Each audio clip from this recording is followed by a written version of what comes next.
So ito nga pala yung daan papunta sa diversion. At papunta na naman tayo sa kainan kasi sabi nga, talaga naman, pagdating sa kainan ay talagang likas sa Pinoy ang pagiging mahilig sa pagkain lalo na sa napakaraming mga kainan. Ang mga makikita sa bawat sulok nitong ating mga bansa, pag nakita natin na may mga kainan na tumpok-tumpok ang mga tao doon ay talaga namang makukuryus ka talaga kung bakit ba ang dami-daming bumabalik at bumabalik dito sa diversion. So, dati, ang mga pagkain lang dito is kokonti. Mga stall-stall lang na maliliit, mga 4, 3, 5, hanggang sa dumami na ng dumami ang stall dito. At talaga naman kahit kami bumabalik-balik kami dito at hinahanap-hanap pa rin namin yung mga pagkain dito sa diversion. Tinitikman namin yung iba't ibang klase ng pagkain na ino-offer nila. Ito nga pala yung last week pa nung holiday, nung last week pa. So, late upload na ito mga guys.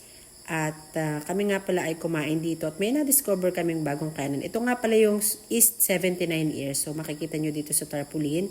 Sila dito guys is only rice, then only drinks. So, for only 79 ay talaga namang masusulit mo. Sarap ng kanin nila guys. Pag pumunta ka dito ay talaga naman. Sabi ko, ang sarap ng rice nyo, sing sarap ng binebenta kong rice, charis. So yon, napakain kami dito at ang in-offer nilang ulam is beef and chicken. So, magdadagdag pa daw sila pero for the meantime, ito lang muna yung in-offer nila. So, nakita ko nga pala dyan si Sis Marvin dun sa yan yung classmate ko noon. So, nagkita-kita rin kami sa diversion. So, yan, kumain kami ni mother together with my husband and daughter, syempre.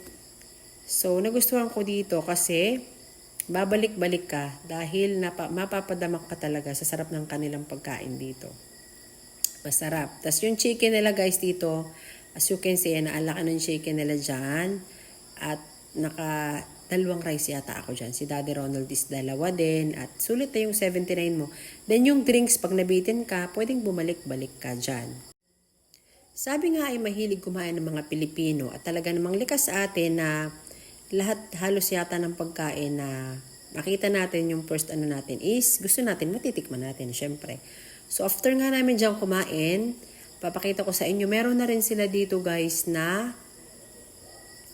bibingka. Yung 'di ba nakikita natin sa Lukban, may mga bibingka. So meron na rin sila dito, mamaya pasilip ko sa inyo. So syempre pagdating sa pagkain Pinoy ay talagang Pinoy are willing to pay. Basta lang masarap yung ating kakainin, ay talaga nga naman kahit gano'ng kamahal, kahit sang mansulok yan, pinupuntahan natin. O, di ba ga? Ako lang yata siguro yung sadyang may pagkakuripot, char. Pero yung iba, kadalasan, karamihan, ay pagkain ng suwabe ang lasa at may kamahalan, pinupuntahan pa rin. So, yun. So, yun nga pala yung friend ko na si Marvin, classmate ko siya way back my high school life. So, yon. At hanggang ngayon ay biglang naalala ko yung mga moments namin noon nung kami ay high school pa. May pagbabagkatan pa kami noon. Doon kasi guys, ang mga activity na ginagawa ng mga high school life is nagbabagkat, pupunta sa bahay ng may mga bahay. May mga ganong moment kung naabutan nyo yon na kayong mga classmate, tapos na yung klase nyo. Tapos yun, pag wala naman kayong teacher ng ganong subject, ang gagawin nyo, pupunta kayo dun sa bahay ng classmate nyo at doon, magbabagkat kayo. Tapos doon, nagbabanding kayo, mga ganon ba? So, ba't ba napupunta tayo dyan? Dito na tayo sa diversion. Ito pinapakita ko na sa inyo guys, yung bibingka na ito yung sikat diba sa Lukban. So, meron na rin dito guys na talaga namang nag-uumapaw sa buko ang kanilang bibingka dito. So, kung gusto nyo at nagkikrave kayo ng bibingka, ay tara, punta na kayo dito sa diversion. Then, meron din silang inihaw na mais for only 30 pesos yung malaki nilang sweet corn.